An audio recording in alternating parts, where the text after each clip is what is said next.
जय गुरु जी। वीडियो को लाइक कीजिए, चैनल को सब्सक्राइब कीजिए और बेल आइकन को प्रेस कर दीजिए ताकि जब भी हम नया सत्संग वीडियो अपलोड करें तो उसका नोटिफिकेशन आप तक तुरंत पहुंच जाए और फिर आप गुरु की महिमा और उनके अनेकों चमत्कारों के बारे में सुने, वो भी संगत की जुबानी।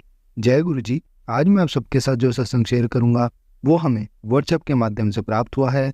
हमें बेहद ही अच्छा लग रहा है कि आप हमें अपनी मैजिकल जर्नी भेज रहे हैं। संगत जी, ऐसे ही अपने प्यारे प्यारे सत्संग हमारे साथ शेयर करते रहें, चाहे आप हमें व्हाट्सएप पर हिंदी में टाइप करके भेजें या फिर नोटबुक में लिखकर या फिर ऑडियो रिकॉर्ड करके। हमारी आपसे सिर्फ एक छोटी सी विनती है, जब भी आप अपना सत्संग रिकॉर्ड करें तो उसको एक शांत वातावरण में ही रिकॉर्ड करें। संगत जी, आज का सत्संग जय श्री आंटी जी का है और आंटी जी दिल्ली से हैं। चलिए आज का ये सत्संग हम आंटी जी के बोले हुए शब्दों में हम सब सुनते हैं।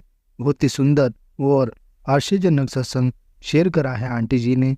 जैसा आंटी जी ने सत्संग हमारे साथ शेयर करा है वैसे ही आप सबके साथ इस सत्संग के माध्यम से आज साझा करने जा रहे हैं।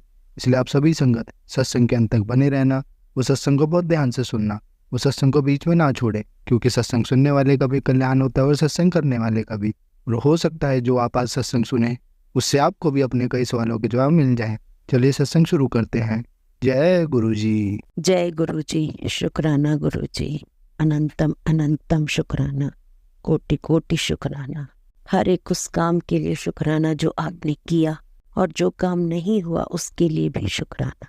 मेरा संगत जी ये दूसरा सत्संग है और पहले सत्संग में ही गुरुजी ने मुझे इतना ब्लेस किया कि मेरा सत्संग 7 फरवरी को ही टेलीकास्ट हुआ और उस दिन 7 सत्संग एक साथ टेलीकास्ट हुए। जो अंकल जी थे उन्होंने 8 सत्संग एक साथ अपलोड किए, परंतु एक अपने आप ही गुरुजी ने कैंसिल कर दिया और 7 सत्संग ही उस दिन एक साथ एक फाइल में टेलीकास्ट हुआ। तो ये दूसरी ब्लेसिंग थी गुरुजी की। और उस दिन रोज डे भी था। तो कुल मिलाकर संगत जी मैं ये कहना चाहती हूँ, मेरा पहला सत्संग मेरे गुरु पिता ने इतने अच्छे दिन किया। 7 फरवरी 7 सत्संग एक साथ और रोज डे पे। तो वहीं पर गुरुजी ने इतना ब्लेस कर दिया, इतना ब्लेस किया कि सोच सोच कर आज भी दिल मेरा खुश हो जाता है। तो हमारे गुरुजी तो संगत जी हैं ही ऐसे। हमारे गुरुजी तो सबके मन की बात पढ़ लेते हैं, सबकी मन की बात जान लेते हैं और मन की बात पढ़कर उनको जवाब भी देते हैं। संगत जी ऐसा अनुभव तो आप लोगों को भी हुआ ही होगा, सबको हुआ होगा, क्योंकि हम जो आज गुरुजी की संगत बने हैं ना संगत जी, हम सब बड़े भाग्यशाली हैं कि महाशिव ने, हमारे परम पिता परमेश्वर ने हमें अपनाया और हमें अपनी संगत बनाया। इससे बड़ा सौभाग्य तो संगत जी और हो ही क्या सकता है, कुछ हो ही नहीं सकता है ना। तो ये ऐसे हैं हमारे गुरु पास। शुक्राना गुरु जी आपका, अनंतम अनंतम शुक्राना आपका, हर एक काम के लिए शुक्राना। छोटे छोटे सत्संग तो बहुत होते हैं संगत जी, पर मैं ये यहाँ पर ये कहना चाहूँगी कि हमारे घर में वैसे तो बहुत सारी परेशानियां थी। उन परेशानियों के बीच ही गुरुजी ने हमें अपनाया और हमें अपनी संगत बनाया। तो उससे परेशानियां तो जाहिर है बहुत धीरे धीरे कम होती चली गई। अभी भी कुछ थोड़ी बहुत है, गुरुजी वो भी सब ठीक करेंगे, पूरा विश्वास है, मुझे पूरा यकीन है कि ठीक करेंगे गुरुजी। और पहले तो स्वरूप ही था मेरे पास, तो मैं देखकर सोचा करती थी कि एक चरण स्वरूप आ जाए तो कितना अच्छा है। और गुरुजी ऐसे ही एक सत्संग में गुरुजी ने हमें बुलवाया जहाँ पर हम ना तो किसी को जानते हैं ना पहचानते हैं और ना किसी भी तरह से कोई लिंक नहीं था हमारा। और अचानक ही हमें वो सत्संग में जाने का एक सुनहरा अवसर दिया, गुरुजी ने दिया। वहाँ जाके उन्होंने हमें एक चरण स्वरूप दिया।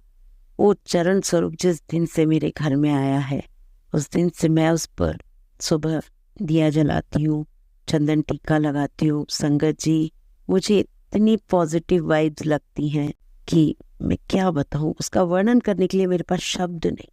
इतनी पॉजिटिविटी मुझे उससे लगती है। और फिर दूसरा सत्संग मेरा ये है कि मेरी बेटी जो है एक डेंटिस्ट है और 3 महीने ही हुए अभी उसको ज्वाइन किए हुए। और इस 3 महीने में गुरुजी ने इतनी कृपा बरसाई कि उसे क्लिनिक हेड बना दिया। और जबकि वो 2-2 साल, 2.5-3 साल में ऐसा सुनहरा मौका मिलता है गुरुजी ने मेरी बेटी को वो अवसर दिया। मेरी क्या बेटी है, वो तो गुरुजी की बेटी है। तो गुरुपा ने उसको इतना ब्लेस किया कि उसे क्लिनिक हेड बना दिया। अब मेरी गुरुजी से यही प्रार्थना है कि उसके अंग संग रहना आप, और उसको हर काम में आप उसको गाइड करना और उसको डायरेक्ट करना कि किस तरह से इस काम को वो आगे सही रूप में ले जा पाए। जय गुरुजी, शुक्राना गुरुजी। संगत जी, मतलब गुरुजी की महिमा का अगर हम वर्णन करें तो छोटे छोटे छोटे इतने सत्संग हैं कि शायद खत्म ही ना हो। वो आप लोगों को भी इसका अनुभव होगा, जो संगत मेरे इस सत्संग को सुन रही है, तो आप सभी को ऐसा अनुभव हुआ भी होगा, हो भी रहा होगा और आगे भी होगा। तो छोटे छोटे सत्संग तो बहुत है, लेकिन मैंने सोचा कि चरण स्वरूप और उसकी प्रमोशन की बात का तो शुक्राना सत्संग तो मुझे जरूर करना चाहिए, और मैं उसी लिए सिर्फ उसी दो का मतलब जो ब्लेसिंग्स गुरुजी ने हमें दी है, उसके लिए मैंने आज ये शुक्राना सत्संग किया है। गुरुजी मुझसे कह भी रहे हैं, मैसेजेस मैं देख रही हूँ कि शुक्राना कर, तो शुक्राना नहीं करती है, शुक्राना नहीं करती है। आज मैंने सोचा आज पूर्णमासी का भी दिन है, आज इस शुभ काम को मैं गुरुजी की आशीर्वाद से कर ही देती हूँ।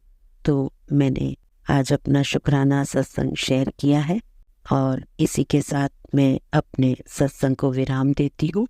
ओम नमः शिवाय, शिव जी सदा सहाय। ओम नमः शिवाय, गुरुजी सदा सहाय। ओम नमः शिवाय, शिव जी सदा सहाय। ओम नमः शिवाय, गुरुजी सदा सहाय। संगत जी, मुझसे अगर इस सत्संग में कहने में कोई भूल हुई हो, क्योंकि मैं पहले से प्रिपेयर्ड नहीं हूँ, मैं ऑन द स्पॉट बोल रही हूँ, तो क्षमा चाहती हूँ। गुरुपा, अगर मैंने कोई गलती कर दी है तो क्षमा करना, और मेरा ये जो सत्संग है इसको गुरुजी जितना जल्दी हो आप टेलीकास्ट करवाना, ये मेरी अरदास है। क्योंकि पहले जो थे वो बहुत टाइम बाद हुआ, लेकिन आपने बहुत अच्छे दिन करवाया, उसके लिए बहुत बहुत शुक्राना, बहुत बहुत शुक्राना। पर ये अगर अच्छे से दिन और जल्दी हो जाए तो गुरुजी आपकी ब्लेसिंग मिल जाएगी। इस अरदास को स्वीकार करना। जय गुरुजी, शुक्राना गुरुजी, अनंतम अनंतम शुक्राना, कोटि कोटि शुक्राना। संगत जी, आज हम श्री रुद्र संहिता का द्वितीय खंड का 28वां अध्याय सुनेंगे, सती का दक्ष के यज्ञ में आना। ब्रह्मा जी कहते हैं, नारद, जिस समय देवता और ऋषिगण दक्ष के यज्ञ में भाग लेने के लिए उत्सव करते हुए जा रहे थे, उस समय दक्ष की पुत्री सती अपनी सखियों के साथ गदमादन पर्वत पर धाराग्रहण में अनेक क्रीड़ाएं कर रही थी। सती ने देखा कि रोहिणी के साथ चंद्रमा कहीं जा रहे थे। तब सती ने अपनी प्रिय सखी विजया से कहा कि विजय, जल्दी जाकर पूछो कि देवी रोहिणी और चंद्र कहाँ जा रहे हैं। तब विजया दौड़कर चंद्रदेव के पास गई और उन्हें नमस्कार करके उनसे पूछा कि है चंद्रदेव, आप कहाँ जा रहे हैं। चंद्रदेव ने उत्तर दिया कि वे दक्ष द्वारा आयोजित यज्ञ में निमंत्रित हैं, अत्यंत वहीं जा रहे हैं। योग उत्सव के बारे में सुनकर देवी विजया तुरंत देवी सती के पास आई और सारी बातों से सती को अवगत कराया।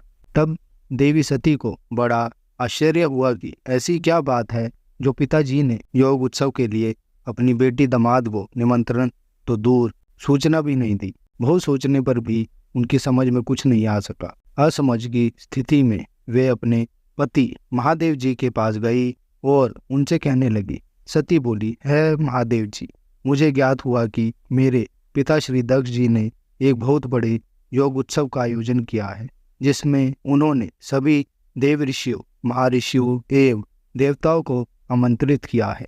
सभी देवता और ऋषिगण वहाँ एकत्रित हो चुके हैं।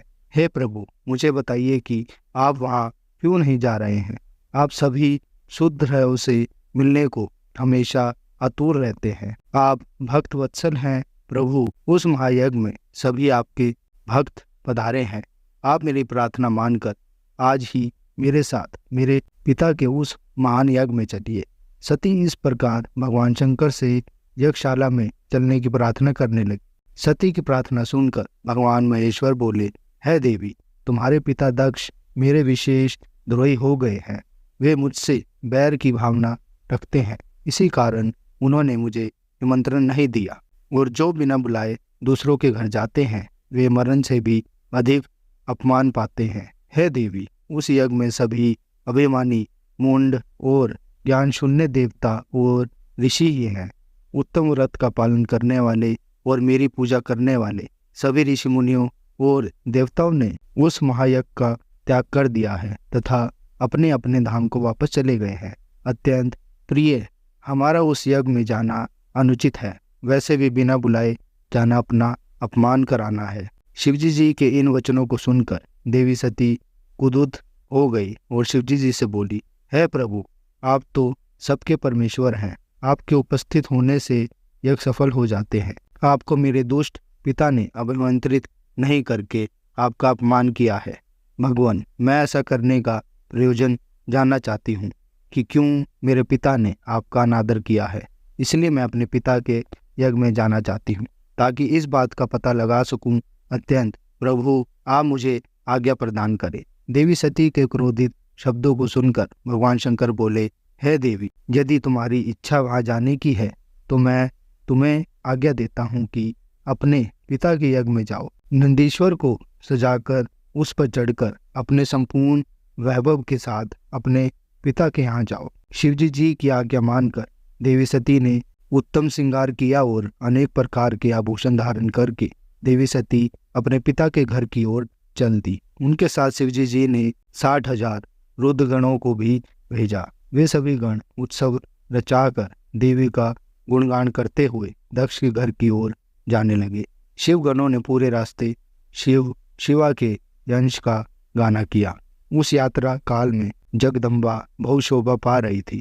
उनकी जय जयकार से सारी दिशाएं गूंज रही थी। संगत जी, कल के सत्संग में हम आपको श्री रुद्र संहिता का 2 खंड का 29वां अध्याय पढ़कर सुनाएंगे।